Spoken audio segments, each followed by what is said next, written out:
Sudheesha 400 seat നേടാമെന്ന ബി.ജെ.പിയുടെ സ്വപ്നമാണ് ഇപ്പോൾ തകർന്നിരിക്കുന്നത്.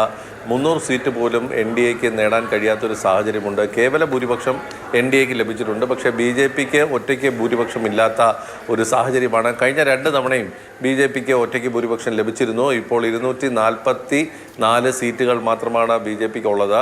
ഏതായാലും സഖ്യകക്ഷികളുടെ പിന്തുണയോടുകൂടി ഭൂരിപക്ഷം ഉണ്ടാക്കാൻ ബി.ജെ.പിക്ക് സാധിക്കും. നാളെ എൻ.ഡി.എ മുന്നണിയുടെ യോഗം വിളിച്ചിട്ടുണ്ട്. ഈ യോഗത്തിലേക്ക് നിതീഷ് കുമാറിനെയും ചന്ദ്രബാബു നായിഡുവിനെയും ഒക്കെ ക്ഷണിച്ചിട്ടുണ്ട്. ഈ യോഗത്തിൽ വെച്ച് ഇവരുടെ പിന്തുണ കത്തുകൾ വാങ്ങി രാഷ്ട്രപതി ദ്രൗപദി മുർമുവിനെ കാണുക എന്നുള്ളതാണ് ഇപ്പോൾ ഇവർ തീരുമാനിച്ചിട്ടുള്ളത്.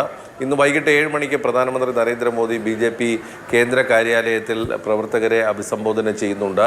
അതിൽ കുറച്ചുകൂടി വ്യക്തമായി അദ്ദേഹം ഈ സർക്കാർ രൂപീകരണവുമായി ബന്ധപ്പെട്ട കാര്യങ്ങൾ പറയുമെന്ന സൂചനയാണുള്ളത്. ഏതായാലും ബി.ജെ.പിക്ക് ഒരു കനത്ത തിരിച്ചടിയാണ് ഇപ്പോൾ ഈ തെരഞ്ഞെടുപ്പ് ഫലം എന്നുള്ള കാര്യത്തിൽ സംശയമില്ല.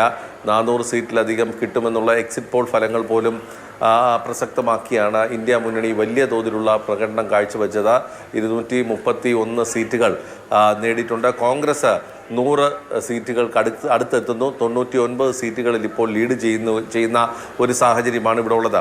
ബി.ജെ.പിയെ സംബന്ധിച്ചിടത്തോളം അവർക്ക് വലിയ തോതിൽ സീറ്റുകൾ ലഭിക്കുമെന്ന് പ്രതീക്ഷിച്ച ഉത്തർപ്രദേശ് കൈവിട്ടതാണ് കനത്ത തിരിച്ചടിയായത്. 25-ലധികം 27ഓളം സീറ്റുകൾ ബി.ജെ.പിക്ക് നഷ്ടപ്പെട്ടു.